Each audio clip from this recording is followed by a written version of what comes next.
कि ज़िंदगी ऐसे जियो जैसे अभिनय कर रहे हो। अभिनय सीखने की चीज़ नहीं है।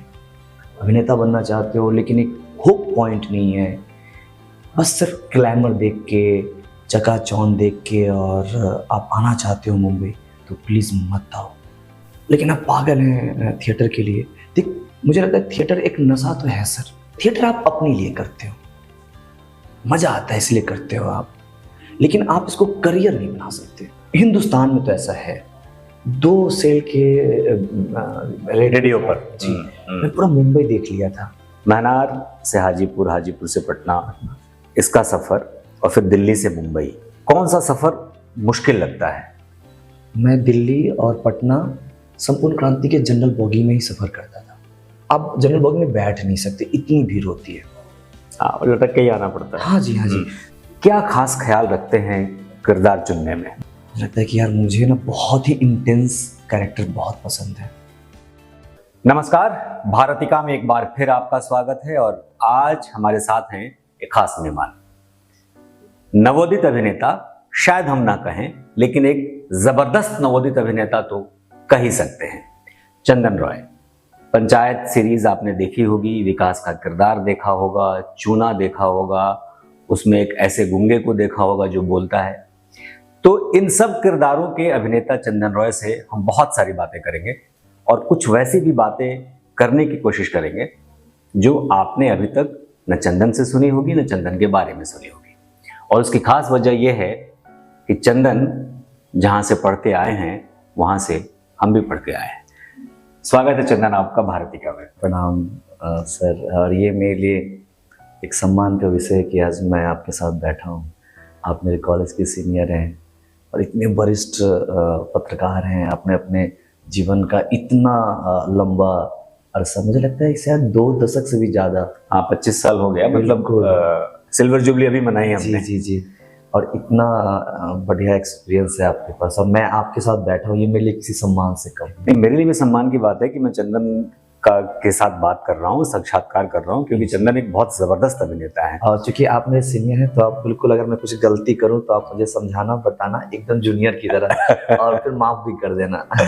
चंदन, सबसे पहला सवाल यहीं से शुरू करते हैं कि आप आईएमसी में आए, बिहार में पहले पढ़ाई की, फिर पत्रकारिता का कोर्स किया, रेडियो टेलीविज़न जर्नलिज्म का कोर्स किया जी, और फिर कुछ वक्त बाद ऐसा लगा कि आपको अभिनेता बनना है। तो जाहिर सी बात है कि वो तो कुछ वक्त में नहीं लगा होगा, एक कीड़ा पहले से रहा होगा। जी जी। तो अपने सफ़र पे थोड़ा सा कि आप गांव से उठ के जब शहर आते हैं और शहर में जब चीज़ें देखते हैं, तो आपको क्या ट्रिगर पॉइंट था कि आपको लगा कि नहीं ये मेरा काम है, मुझे अभिनेता बनना है? ये तो मुझे मेरे गांव में ही एहसास हो गया था मुझे कि मेरे लिए अभिनय ही सही है। क्योंकि जब मैं फिल्में देखता था, मेरे गांव में छोटा सा महनार एक नगर पालिका है वो बेसिकली, तो वहाँ पे पुरानी फिल्में लगती थी, मिथुन की फिल्में लगती थी, गोविंदा की फिल्में लगती थी। तो मैं वही से फिल्में देख के बड़ा हुआ। तो मुझे ना पढ़ाई में नहीं समझ में आती थी चीज़ें। मुझे, मैं याद करता था, भूल जाता था। मतलब बहुत अच्छा स्टूडेंट था ही नहीं। और नहीं, मैं इस पर रोकूंगा, अच्छे स्टूडेंट नहीं होते तो आप आईएमसी नहीं पहुंचते। हाँ, बट मुझ में एक अच्छी बात ये थी सर कि मैं ना लगातार, अगर मुझे लगता है ये मुश्किल है तो मैं ना भागता नहीं था, मैं लगातार मेहनत करता था। यही वजह है कि आईएमसी में मेरा हो गया है ना। और आईएमसी की तैयारी जब मैं ग्रेजुएशन में था ना सर, तो फर्स्ट ईयर से ही शुरू कर दिया था। जब मैंने उसके प्रीवियस ईयर के क्वेश्चन पेपर देखे, मुझे लगा आईएमसी में निकाल सकता हूँ। और बहुत खूबसूरत मुझे याद है कि आईएमसी निकालने का एक जो सबसे अच्छा मुझे लगता है जो हुआ, उसका एक कारण ये है कि अगर इसमें जितने वर्ड्स लिखे गए हैं कि इतने ही वर्ड्स में आपको आंसर करना है, मैंने उतने वर्ड्स में आंसर किया और मैं टू दी पॉइंट रहा जितने भी उसके आंसर्स थे। तो ये ऐसा मुझे लगता है आईएमसी होने का। बट खैर, तो मैं अपने गांव में आता हूँ सर, तो मैंने मतलब शुरू से ही मेरे गांव में लोग जो बड़े बुजुर्ग थे वो प्ले लिखते थे, फिर गांव से चंदा इकट्ठा करके प्ले मतलब नाटक होता था, नाटक खेला जाता था, है ना। खास तौर पे दशहरा के समय, जी जी जी, दशहरा के समय, दशहरा और अष्टमी नवमी दशमी को, हाँ, लेकिन छठ के समय, जी जी जी जी जी, संध्या अर्घ के हाँ। समय होता था, ताकि सुबह सुबह वाली अर्घ में जाना है तो उससे पहले तक सब लोग जग के नाटक देखें। तो ये सिलसिला रहा, उसमें बहुत आनंद आता था मुझे। हालांकि एक छोटे बच्चे का ये सब चीज़ होना किसी भी पेरेंट्स के लिए तो अच्छी बात नहीं है। गांव में तो इसको अच्छा मानते नहीं है ना, बिल्कुल भी नहीं मानते हैं। और सब लोग बोलते थे, अच्छा मैं सब लोग अंकल लोग आसपास वाले सब लोग ऐसा बोलते थे कि क्या फालतू चीज़ है ये सब, क्या कर रहा है ये, है ना। तो ऐसा सुनने को मिलता, लेकिन मैं क्या करूं, मेरा मन नहीं लगता था कहीं और। लेकिन सर मुझे ना एक चीज़ यहाँ पे मैं मेंशन करना चाहूँगा कि इसके पीछे विविध भारती का बहुत हाथ रहा है। चूँकि मेरे यहाँ इलेक्ट्रिसिटी नहीं थी तो मैं विविध भारती में सारे इंटरव्यू वगैरह सुनता था। हाँ, कई सारे जो भी बड़े बड़े एक्टर हैं, राइटर हैं, डायरेक्टर हैं, 2 सेल के रेडियो पर जी, मैं पूरा मुंबई देख लिया था। उसी बंद, एक छोटा सा बंद कोठरी था मेरा, वो मेरे लिए सब कुछ था। शाम के समय में मैं बीबीसी सुनता था, शायद वो 6:30 से आते थे, 7:30 के आसपास, दिन भर कार्यक्रम करके मैं वो सब सुनता था। तो मुझे ना लग गया था कि इस छोटे से गांव में रह करके और पूरा ग्लोबल की चीज़ें आ रही थी मेरे ध्यान में। और अभिनय को लेकर के मुझे क्या लगा, जब मैं फिल्में देखना शुरू किया, यार ये चीज़ तो मैं कर सकता हूँ, ये कोई बहुत रॉकेट साइंस नहीं है। और तो फिर कैसे किया जाए, तो 2 रास्ते थे। एक, आप एक्टिंग स्कूल से जाओ, दूसरा आप डायरेक्ट जाओ। तो मैंने फिर कहीं किसी का इंटरव्यू सुना कि उसमें ये था कि अभिनय सीखने की चीज़ नहीं है, क्राफ्ट सीखने की चीज़ है। आप क्राफ्ट किसी भी थिएटर ग्रुप से सीख सकते हो। और सच पूछो तो अगर आपका दिमाग बहुत खुला हुआ है ना, तो आप अगर आसपास में भी देखोगे तो आप कुछ ना कुछ हमेशा सीखते रहोगे। इसके लिए एक्टिंग के अभिनय के स्कूल में जाने की ज़रूरत नहीं है, ऐसा उन्होंने कहा। और जो मुझे बहुत सही लगा, है ना। तो मैंने क्या किया कि ये दूसरा रास्ता बिना स्कूल जाए, मैंने सोचा कि ये मेरे लिए सही है। क्योंकि मुझे एक चीज़ सर एहसास, अच्छा पता नहीं ये बरबोलापन लगे, बट इस चीज़ का मुझे एहसास था कि मेरे पास कुछ ऐसे टूल्स हैं, मेरे पास कुछ ऐसे सामग्री हैं जिनको मैं यूज़ करके मुंबई में अब टिक सकता हूँ। इस बात का मुझे एहसास हो गया था। और एक और ख़ास बात कि मुझे ना बुरी एक्टिंग की समझ बहुत पहले से मुझे हो गई थी। हाँ, कि मुझे कैमरे पे क्या नहीं करना है ना, जो मुझे बहुत ये बड़ी बात है कि आपको अभिनय में जाने से पहले ये बात समझ में आ जाए कि मुझे क्या नहीं करना है और क्या करना है, ये तो अनलिमिटेड, ये तो इसकी दुनिया खुली हुई है। हाँ जी, हाँ जी। महनार से हाजीपुर, हाजीपुर से पटना, इसका सफर, और फिर दिल्ली से मुंबई, इस दोनों सफर को अगर 2 हिस्सों में डिवाइड करें जी, तो ये दोनों सफर में कौन सा सफर मुश्किल लगता है? बेशक मुझे लगता है कि पटना के बाद जब मैं आया था यहाँ दिल्ली, तो मुझे ये थोड़ा मुश्किल लगता था। कई तरह के इसके कारण थे। एक छोटा सा, मतलब पटना में रहता था वो लड़का, और कल्चरल भी बहुत ज़्यादा वो खुला हुआ नहीं था। कई सारी चीज़ें थी, आर्थिक रूप से वो कमज़ोर था। मैं आज भी, मुझे याद है सर कि मैं दिल्ली और पटना संपूर्ण क्रांति के जनरल बोगी में ही सफ़र करता था। आप चूँकि बहुत हम लोग बहुत प्यार से बात कर रहे हैं, तो मुझे एक बात याद आ रही। जब चूँकि आप मेरे सीनियर हैं एमसी से, तो जब मेरा एमसी में एडमिशन हुआ था तो मैंने डिमांड ड्राफ्ट 55,000 रुपये की मेरी मम्मी ने बैंक बना के दिया था, और वो मैंने जेब में रखे, और संपूर्ण क्रांति के जनरल बॉगी में बैठ के मैं एम्स में एडमिशन लेने के लिए आ रहा था। और वो भी, अच्छा शायद आपको पता हो सर कि आप जनरल बॉगी में बैठ नहीं सकते, इतनी भीड़ होती है। लटक के ही आना पड़ता है। हाँ जी, हाँ जी।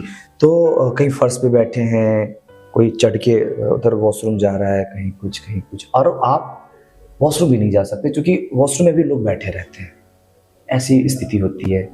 तो ये सब सफ़र मुझे लेकिन अब ना मुझे अब लगता है कि मैंने ये सब चीज़ की है। ओह, बट उस समय मुझे लगा कि यही एक रास्ता है, मेरे जैसे लड़के अगर वहाँ से यहाँ आते हैं वही एक रास्ता है। और देखो ना सर, एक लड़का जो अभी हम और अपने घर की बात करेंगे ताकि और क्लियर हो जाए। वहाँ से उठ के जब वो आईएमसी आता है जहाँ पे आईएफएस के बच्चे पढ़ते हैं, जहाँ पे बहुत ही साउथ दिल्ली के बच्चे आते हैं, कार से आते हैं, कई बार उन बच्चों के कार के ऊपर बत्तियां होती थी, तो हम तो बहुत डरते थे। मतलब हमारी आज तक बात ही नहीं हुई किसी बच्चे से आईएमसी में। मैं सबसे पीछे बैठता था और कुछ बोलने से बहुत डरता था कि पता नहीं कोई हंस देगा।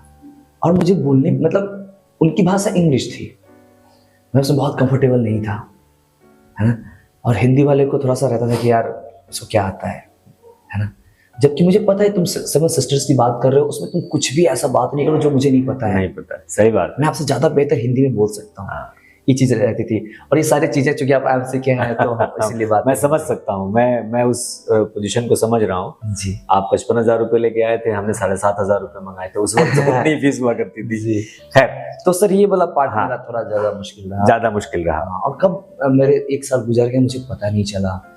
जब उतरा, मेट्रो में आया, इधर मैं हाउस उतरना है, दरवाजे बाईं तरफ खुलेंगे, मुझे ये भी नहीं पता कि महिलाओं के लिए अलग रास्ते हैं। मैं सब मतलब मुझे नहीं, एक झोला था जिसमें मतलब बैग था, उसमें सारे कपड़े लत्ते से सर्टिफिकेट वगैरह लेके पहुंच गया था।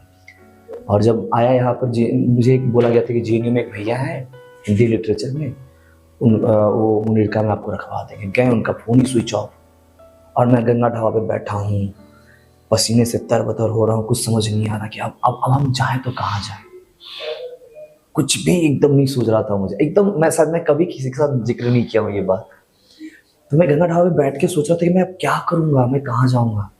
फिर एक वर्धा में एक सीनियर है, मैंने उनको फ़ोन लगाया तो संयोग से वो मुझे मुनीरका में एक जगह वहाँ पर उन्होंने रखवाया था। और फिर हम आईएमसी की जर्नी शुरू हुई और कब ख़त्म हुई पता ही नहीं चला। तो आईएमसी से निकलने के तुरंत बाद तय कर लिया चंदन की जाना है, या कुछ वक्त लगा ये तय करने में कि नहीं अब मुंबई जाना है? ये तो संभव नहीं था कि मैं तुरंत तय कर लेता, क्योंकि मेरे पास पैसे नहीं थे।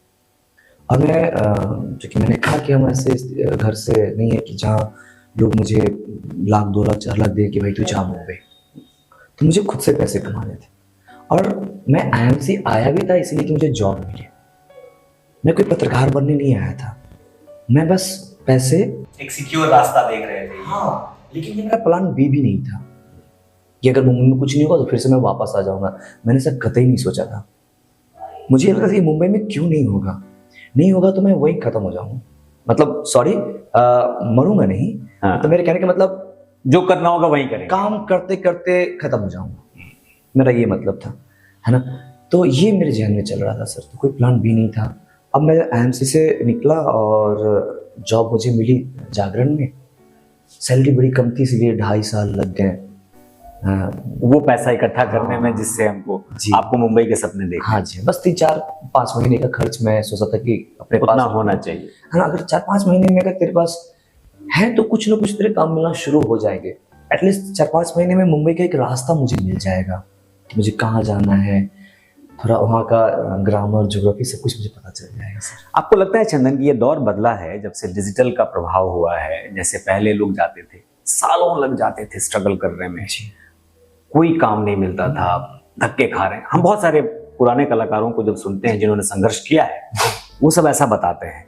और जब से डिजिटल का दौर आया तो ये रास्ता थोड़ा आसान हुआ है कि अगर आप में टैलेंट है तो शायद आपको जल्दी पहचान लिया जा रहा है, ऐसा हो रहा है?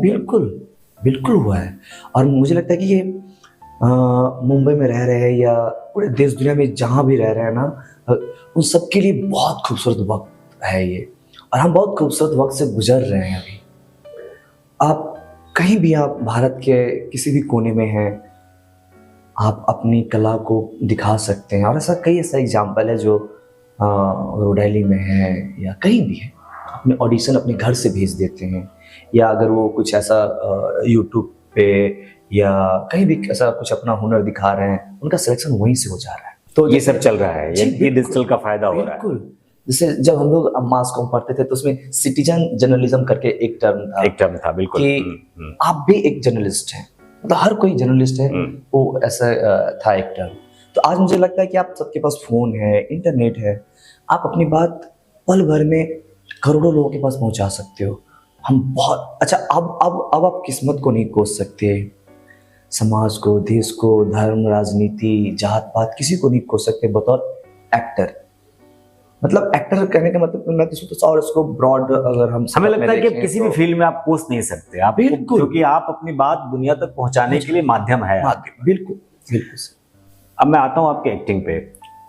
कैरेक्टर्स चुनने में अगर मैं देखूं, अभी कम समय हुआ है लेकिन कम समय में बहुत बेहतरीन अलग अलग शेड्स आपने किए, चाहे वो पंचायत में हो, चूना में हो, आपका गुलमोहर में छोटा सा किरदार, ये लेकिन बहुत इंप्रेसिव किरदार है। तो शेड्स अलग दिख रहे हैं, क्या खास ख्याल रखते हैं किरदार चुनने में? बिल्कुल सर, थोड़ा सा इसको पीछे से अगर हम देखें तो शुरुआत में आपके पास चॉइस नहीं होता। आपको ये देखना होता है कि अच्छा अगर ये 2 दिन का काम है तो इतने पैसे मिलेंगे और मुझे इतने महीने मेरे गुजारे हो जाएंगे। तो आपके पास बिल्कुल चॉइस नहीं होता, आप कुछ भी करते हो।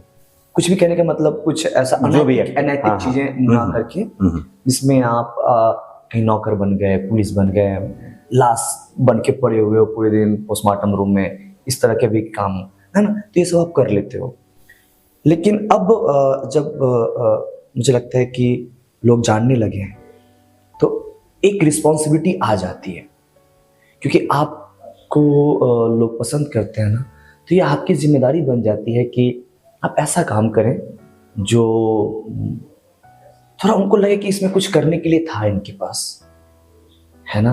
तो अब मैं काफ़ी सोच समझ के प्रोजेक्ट इसलिए लेता हूँ क्योंकि मुझे एक डर है कि मैं टाइप कास्ट ना हो जाऊँ। तो बिल्कुल भी एक काम से दूसरे काम जैसा कुछ नहीं होना चाहिए, अगर है भी तो क्या इसमें हम कुछ चेंज कर सकते हैं, ये मेरी कोशिश होती है सर। और अभी जितना काम कर नहीं रहा उतना काम मना करना पड़ रहा कि ये बहुत बड़ी बात है और अच्छी बात है जी। तो बहुत सोच समझ के काम कर रहा हूँ, क्योंकि अब भी अगर मैं सही से डिसीजन नहीं लिया, अगर मैं पैसे के लालच में या काम के लालच में मैं अगर सब कुछ करता चला गया तो ये फिर पब्लिक बोर हो जाएगी मुझसे। अब बनना क्या चाहते हैं?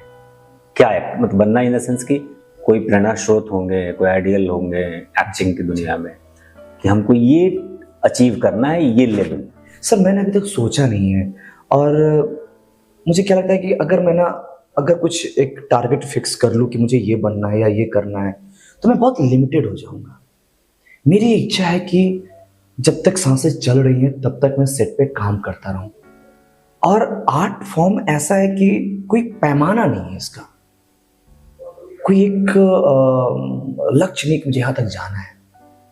ये तो अनवरत चीजें हैं, इन्फिनिट है कि भाई करते जाइए जब तक आपके पास ये भूख खत्म नहीं होती और ना होनी चाहिए। एक आर्टिस्ट को तो ये भूख खत्म ही नहीं होनी चाहिए। चंदन ने थिएटर भी किया जी सर, दिल्ली में। चंदन अब OTT कर रहे हैं, सिनेमा कर रहे हैं, सीरीज, अब उस माध्यम में भी आ गए। हम सब लोग जानते हैं कि दोनों में फर्क है, बिल्कुल, दोनों का स्ट्रगल भी डिफरेंट है। एंजॉय कहाँ ज्यादा होता है और फर्क क्या ऐसा है कि जो बार बार जो लोग कहते हैं, खासतौर पे एक्टर्स कहते हैं कि थिएटर अलग चीज है, सिनेमा अलग चीज है। बहुत खूबसूरत सवाल है। और एक दर्शक के लिए दोनों एक्टर हैं, एक माता पिता के लिए एक जगह पैसा नहीं आता है, एक जगह पैसा आता है। बिल्कुल बिल्कुल। तो उसमें कैसे बतौर अभिनेता या बतौर संघर्ष करने के बाद यहाँ पहुंचे चंदन को क्या लगता है कि थिएटर और सिनेमा या थिएटर और OTT, जो भी मैं सिनेमा ही उसको कह रहा हूँ, उसमें क्या चुनना चाहिए और क्यों चुनना चाहिए?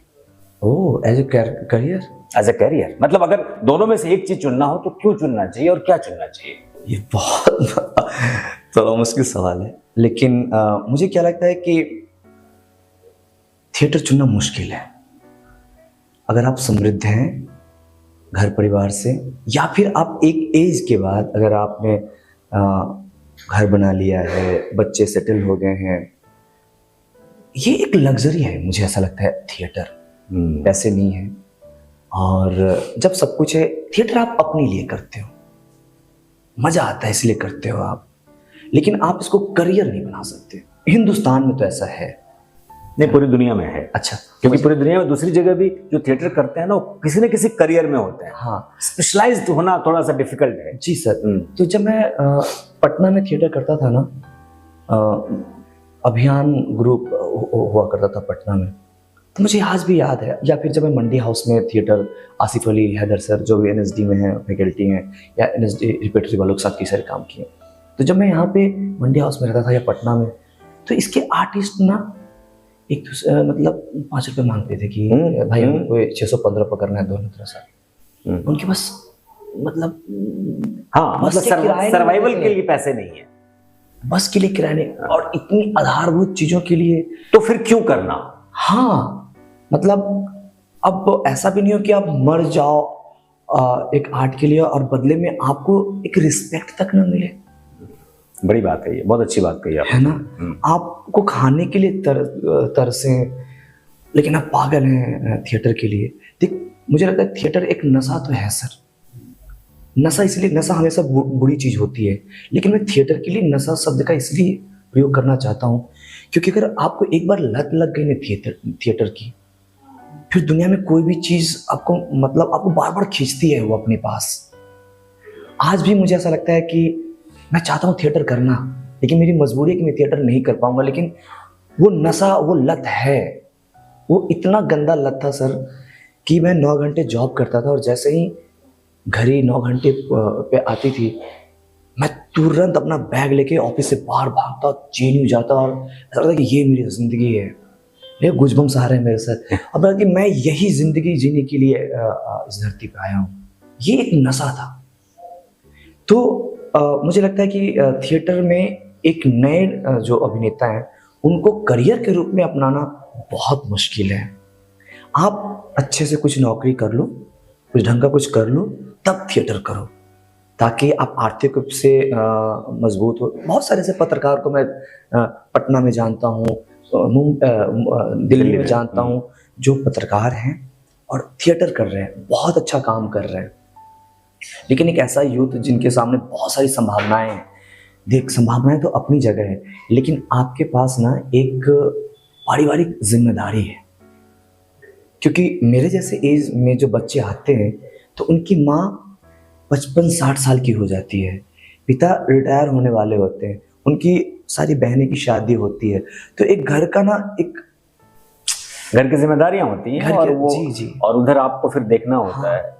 थिएटर से लेकिन अभिनय में लाभ मिलता है? निश्चित रूप से मिलता है। मुझे क्या लगता है कि आपको ना एक बेसिक समझ थिएटर देता है, क्राफ्ट की समझ देता है। जैसे आज किसी भी कैरेक्टर को अगर मेरे पास नया स्क्रिप्ट आता है तो कैसे मैं वहाँ तक पहुँचूँ, कैसे, तो वो सारे तरीके जो हमने थिएटर में, जो मेरे गुरुजी ने डांट के, फटकार के, लात मार के सिखाई है, वो सब अभी वही सब आता है। मैं बार बार स्क्रिप्ट पढ़ता हूँ। मरहूम जो अपने ये मरहूम शब्द सही है ना? हाँ, जो गुजर गए उनके लिए। ओके, तो यहाँ पे करते थे कथा एक कंस के, औरंगजेब, महेंद्र मेवाती सर। मुझे लगता है कि हिंदुस्तानी थिएटर में और मंडी हाउस के थिएटर में उनके जैसा मैंने अभिनेता आज तक नहीं देखा। उन्होंने, उनके साथ मुझे एक वक्त गुजारने का मौका मिला। उन्होंने मुझे कहा था कि स्क्रिप्ट में सब कुछ होता है, आप इसको बार बार पढ़ो। आपको एक पॉइंट पे फिर आपको डायरेक्टर से किसी भी चीज की पूछने की जरूरत नहीं होती अगर आप स्क्रिप्ट को इतना बार पढ़ लेते हो, है ना। तो निश्चित रूप से मुझे क्या लगता है कि एक अभिनेता को अगर वो इंडस्ट्री में, मतलब मुंबई में काम करना चाहता है, सिनेमा, ओटीटी, बाकी सब चीज़ों के लिए थिएटर करना बहुत ज़रूरी है। लेकिन लंबे टाइम तक थिएटर करना थोड़ा मुश्किल हो जाता है अगर आप मुंबई जा रहे हो तो क्यों? 10 साल 8 साल थिएटर करते हो ना, तो स्पीच का एक पैटर्न हो जाता है, बॉडी लैंग्वेज का एक पैटर्न हो जाएगा, जो कैमरे के लिए बिल्कुल भी सही नहीं।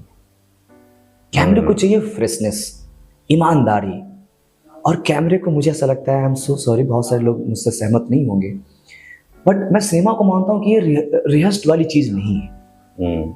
आप इसको रिहर्स्ड मत करो। अभी हम जब आपसे बात कर रहे हैं मुझे लगता है बहुत ऑर्गेनिक है, बहुत खूबसूरत बातें हो रही कोई हैं। सोच के तो बात कर नहीं रहे, लेकिन अगर जब हम इसको अगर हम प्ले कर रहे होते तो आप भी बहुत अच्छे से बैठे होते हैं, हम भी ऐसे बैठे होते हैं, है ना, और अपना तो ये बहुत ऑर्गेनिक नहीं रह जाता। और खास तौर पे मुझे लगता है डिजिटल मीडिया ने, ओटीटी प्लेटफॉर्म्स ने और नई तरह के सिनेमा ने इस चीज को भी ब्रेक किया है कि भाई आप जैसे हैं वैसे हैं। बिल्कुल, और ये तो खूबसूरती है।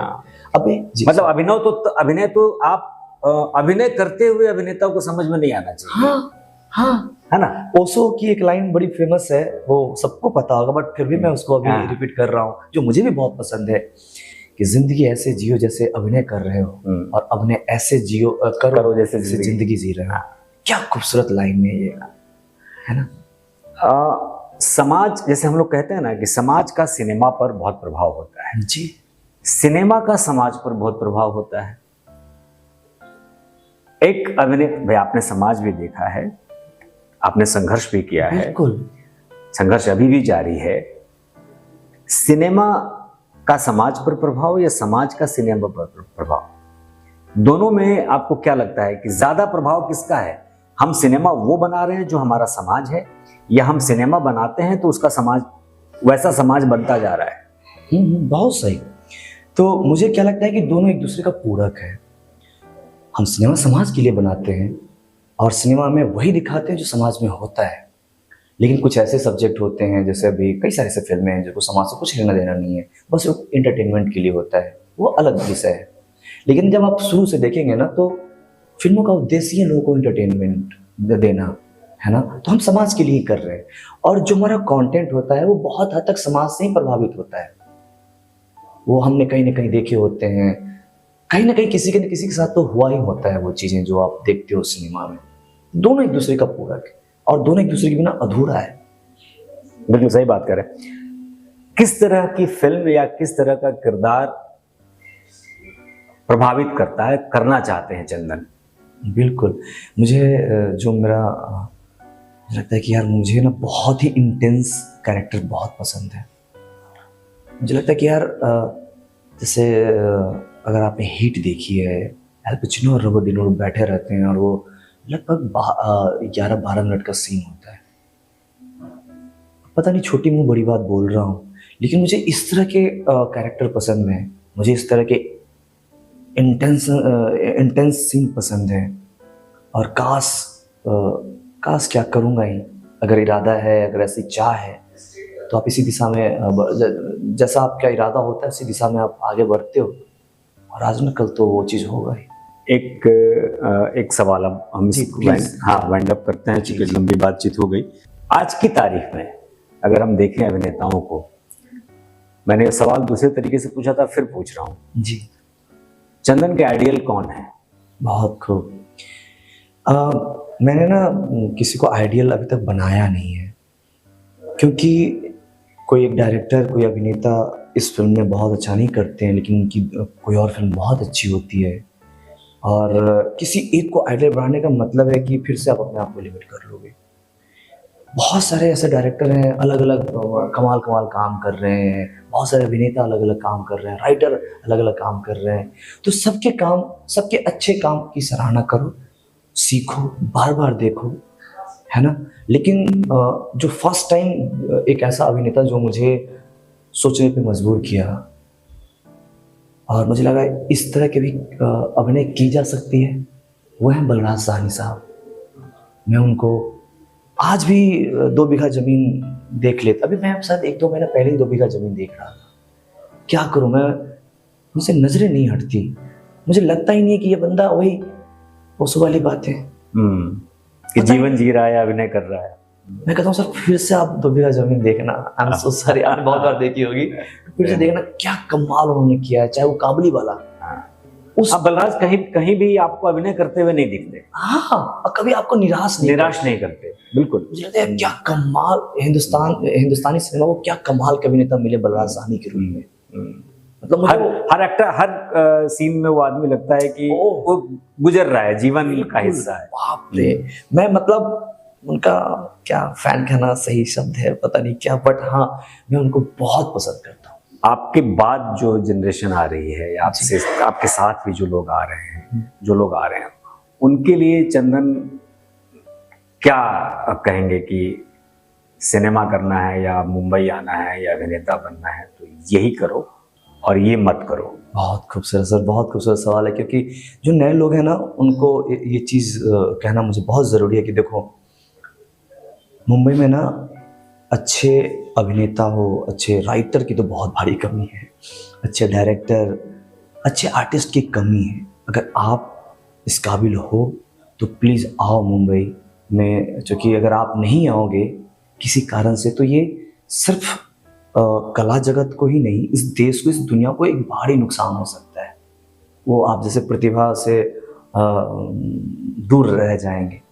लेकिन अगर आप में वो चीज़ नहीं है, वो चीज़ कहने का मतलब कि वो प्रतिभा नहीं है, अगर आप राइटर बनना चाहते हो बट आपके पास वो कलम में धार नहीं है, अभिनेता बनना चाहते हो लेकिन एक हुक पॉइंट नहीं है, बस सिर्फ ग्लैमर देख के, चकाचौंध देख के और आप आना चाहते हो मुंबई, तो प्लीज़ मत आओ।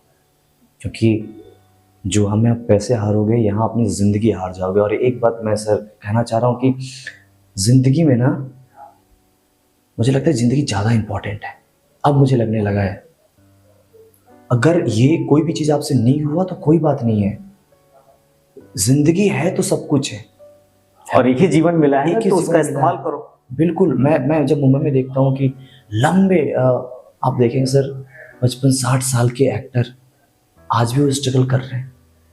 आज भी वो कहते हैं कि एक दिन अच्छा टाइम आएगा मेरा, और रोज सुबह झोला लेकर या सेव करके निकलते हैं। डर लगता है मुझे कभी कभी। और जब मैं शुरुआती दिन में मुंबई गया था और अपने साथ वैसे एक्टर मेरे साथ बैठ के हम साथ में ऑडिशन देते थे, तो मेरी रूह कांप जाती थी कि कहीं मेरा भी ये हाल ना हो जाए। तो मैं प्लीज़ आप सबसे ये कहना चाहूँगा कि मत सुनो किसी और का। मुझे लगता है आपके अंदर बहुत अच्छा एक जज बैठा है, उससे पूछो, बार बार पूछो, क्या मेरा डिसीजन सही है, क्या वो चीज़ मेरे पास है, तो आ जाओ, नहीं है मत आओ। ज़िंदगी चली जाएगी और तुम्हारी ज़रूरत तुम्हारी माँ को बहुत ज़्यादा है, तुम्हारे पिताजी को बहुत ज़्यादा है। उनके पास रहो, या जरूरी नहीं कि उनके काम मतलब करने के लिए कहीं भी जाओ, बट उन लोगों को ज़्यादा ज़रूरत है जब आप मुंबई में धक्के खा रहे होंगे उस वक्त। बहुत बहुत अच्छा लगा चंदन, बहुत अच्छी बातचीत हुई और मज़ा आया, और मुझे लगता है कि दर्शकों को बहुत मज़ा आएगा ये सारी बातें सुनकर। अनुभव, हालात, परिस्थितियाँ और साथ साथ एक युवा अभिनेता का संघर्ष भी और उसके सपने भी, सब पर बात हमने करने की कोशिश की। हम फिर मिलेंगे, जल्द मिलेंगे। बहुत बहुत शुक्रिया Chandan. Thank you so much sir, बहुत अच्छा लगा सर आपसे बात करके।